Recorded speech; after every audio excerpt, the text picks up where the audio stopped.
sees my own silhouette. I'm getting stronger, step by step. The clock is ticking, but there's no time for regrets. I've been flying from town to town, from London to Taiwan. I've been all around the globe, trying to protect your soul. We are heroes tonight. We will fly above the sky. We are heroes tonight.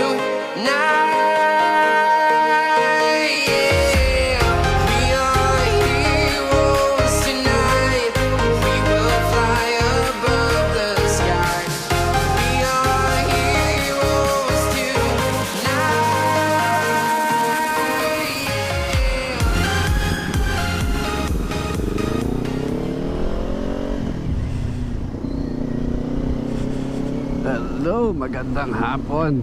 Magandang araw, kung hapon man o umaga. Frozen Ice motovlog here. So, naisip ko bago ako pumasok sa work mamaya at malapit ang oras ko, dala natin si Vince dito sa Marikina para ikabit yung aking rear set.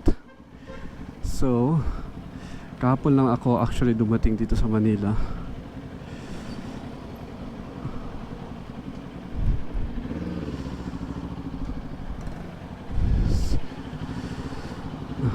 At sobrang init, grabe. Nasanay ako sa ilang linggong puro sasakyan. Tapos ngayon ang init. So ayun mga paps, actually excited lang talaga ako na ikabit yung rear set. At sana walang customer o ginagawa sa 18s na maikabit yung aking rear set. So, the rear set is brought to you by kay Yuhong Lee ng Lee Riders. Lee Riders big bike accessories. Marami siyang accessories na mga Ninja 400 at ano pa, parang pang big bike accessories. Alam ko meron din siya mga race fairings ayun, so pakita natin mamaya yung rear set galing sa kanya, black. Kasi hindi pa ako naka rear set naka extension lang ako. So naisip ko mag rear set para naman kunyari aggressive rider. Wala, excited lang. Siguro mga 3 linggo, yeah, more than 3 weeks ko rin hindi nakahawak.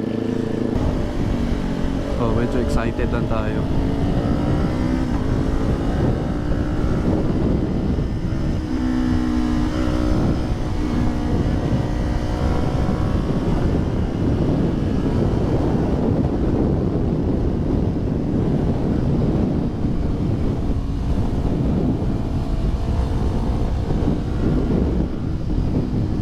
Hindi na nga ako marunong umangking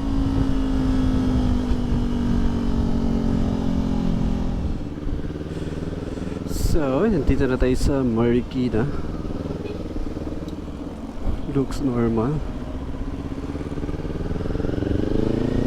So, yung shop ni Vince ay somewhere dito.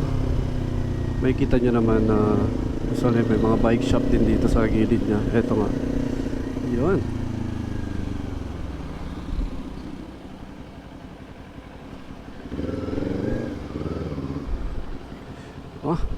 No face mask No face mask not allowed. Social distancing.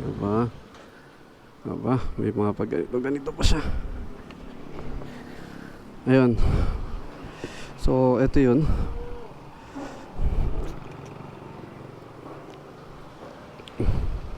May plastic pa siya nalalaman. Balita. Kasi sa kanya kung paano.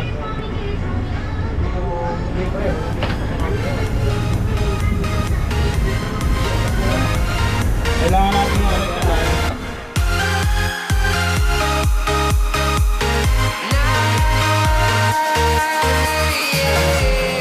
Feel like a dynamite.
town, from London to Taiwan. I've been all around the globe trying to protect your soul.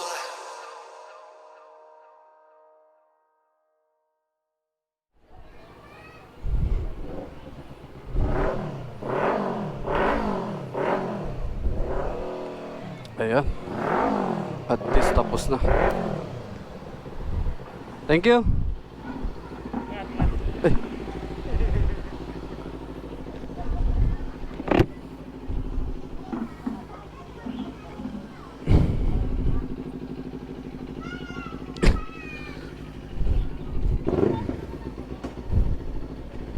Eh.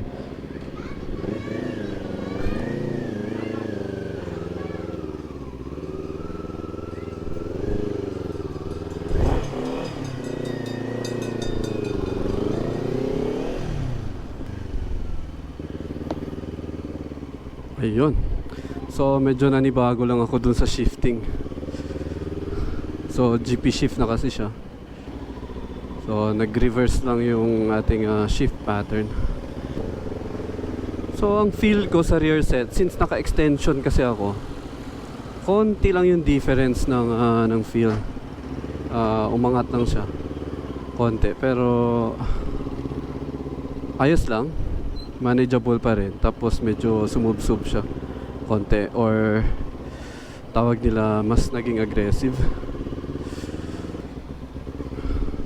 So nakakapanibago pala talaga. Hello there.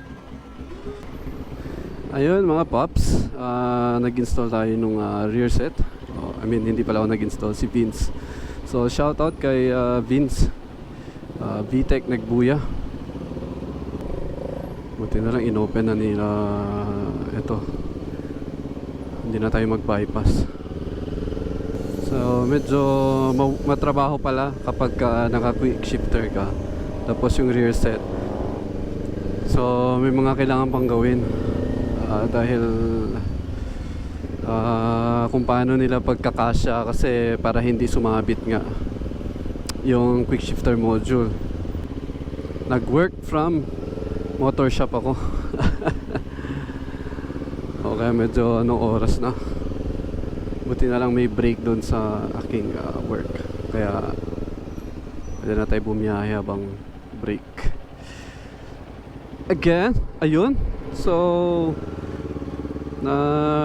what I've done shit.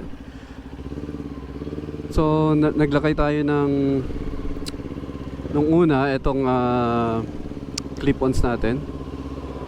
So after ng clip-ons, yung brake master, tapos nag-add tayo ng rear set. So ready na para maging para mga mote.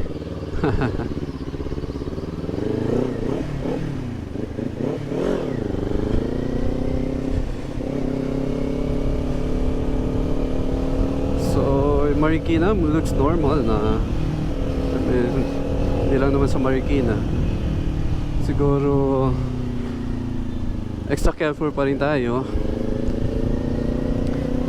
Alright mga paps, dun lang muna tayo. Shoutout to Lee Riders and sa ating mga tropa sa Thursday Boys and sa Ninja Group.